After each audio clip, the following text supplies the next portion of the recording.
വൻ ട്വിസ്റ്റുകളാണ് ഓരോ ദിവസവും സംഭവിച്ചുകൊണ്ടിരിക്കുന്നത്.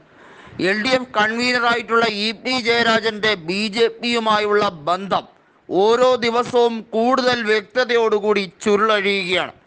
കേരളത്തിൽ ഇടതുപക്ഷം BJP-യുമായി ചേർന്ന് വോട്ട് കച്ചവടം നടത്തിയിരിക്കുന്നു എന്ന കാര്യത്തിൽ ഒരു സംശയവുമില്ല എന്നാണ് മാധ്യമ നിരീക്ഷകർ പറയുന്നത്.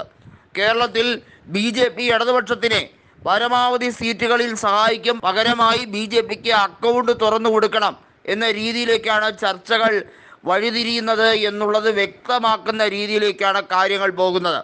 ഇ പി ജയരാജൻ്റെ മകനുമായി ബന്ധപ്പെട്ട കാര്യങ്ങൾ BJP നേതൃത്വം എങ്ങനെയൊക്കെയാണ് പിണറായി വിജയൻ്റെ വിഷയത്തിൽ, ലാവ്ലിൻ വിഷയത്തിൽ ഇടപെടൽ നടത്തേണ്ടത് എന്നുള്ള കാര്യത്തിൽ കേന്ദ്ര സർക്കാർ ഈ കാര്യത്തിൽ എടുക്കുന്ന തീരുമാനം, ഇത്തരത്തിലുള്ള വിഷയങ്ങളെല്ലാം ഇവിടെ ചർച്ചയാകുന്നുണ്ട്.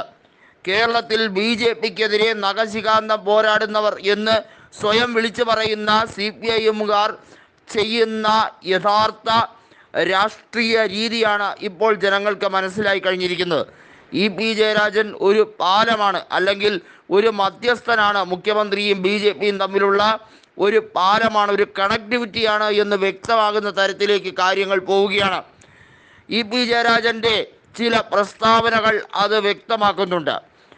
കേന്ദ്രത്തിൽ നിന്ന് പ്രകാശ് ജാവ്ദേക്കർ കേരളത്തിൽ വന്നത് പല രീതിയിലുള്ള രാഷ്ട്രീയ ചർച്ചകൾക്കും തന്നെയാണെന്നും അത് ഇ പി ജയരാജനും അതുപോലെ തന്നെ പ്രമുഖരായ പല CPIM നേതാക്കളുമായുള്ള കൂടിക്കാഴ്ചയ്ക്കും ഒക്കെ തന്നെയാണോ എന്ന വലിയ ചോദ്യം ആവർത്തിക്കപ്പെടുന്നുണ്ട്.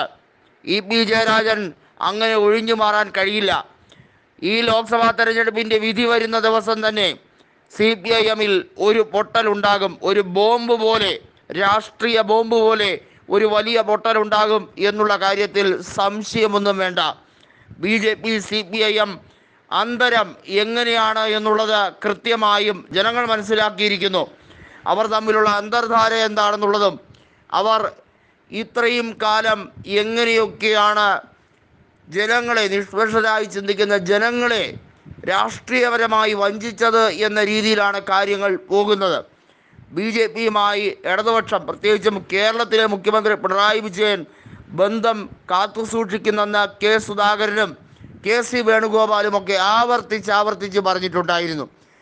ഇന്ത്യ മുന്നണിയിൽ തന്നെ പ്രമുഖരായിട്ടുള്ള ഹേമന്ത് സോറനും അരവിന്ദ് കെജ്രിവാളുമൊക്കെ അറസ്റ്റ് ചെയ്യപ്പെടുമ്പോഴും ലാവ്ലിൻ കേസ് അഴിമതിയുമായി ബന്ധപ്പെട്ട് ആരോപണ വിധേയനായിട്ടുള്ള മുഖ്യമന്ത്രി പിണറായി വിജയൻ സ്വർണ്ണക്കള്ളക്കടത്തുമായി ബന്ധപ്പെട്ട്, അതുപോലെ തന്നെ എക്സാലോജി കമ്പനിയുമായി ബന്ധപ്പെട്ട കാര്യങ്ങളിൽ ഒക്കെ വലിയ തോതിൽ കുരുക്ക് മുറുകുന്ന സാഹചര്യത്തിലേക്ക് പോകുന്നുണ്ടെങ്കിലും പിണറായി വിജയൻ എന്തുകൊണ്ട് സുഖമായി കിടക്കുന്നു, അല്ലെങ്കിൽ സുഖമായി ഇതൊന്നും അന്വേഷണത്തെ ഭയക്കാതെ നിൽക്കുന്നു എന്ന് ചോദിച്ചാൽ അതൊക്കെ BJP-യുമായിട്ടുള്ള അഡ്ജസ്റ്റ്മെൻറ്റിൻ്റെ പേരിലാണെന്ന് KC വേണുഗോപാൽ ആവർത്തിച്ച് തന്നെ പറയുകയുണ്ടായി.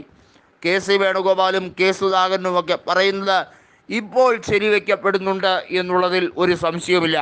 EPയുടെ വിവാദം ഒരു രാഷ്ട്രീയ ബോംബായി തന്നെ കേരളത്തിൽ ഇടതുപക്ഷത്തിനെതിരെ വന്നിരിക്കുന്നു എന്നുള്ളത് നിഷ്പക്ഷരായി ചിന്തിക്കുന്നവർക്ക് ഇടതുപക്ഷത്തിനോട് ഇത്രയധികം ദേഷ്യം തോന്നാൻ കാരണമാകുന്നു എന്നാണ് മാധ്യമ വിലയിരുത്തൽ.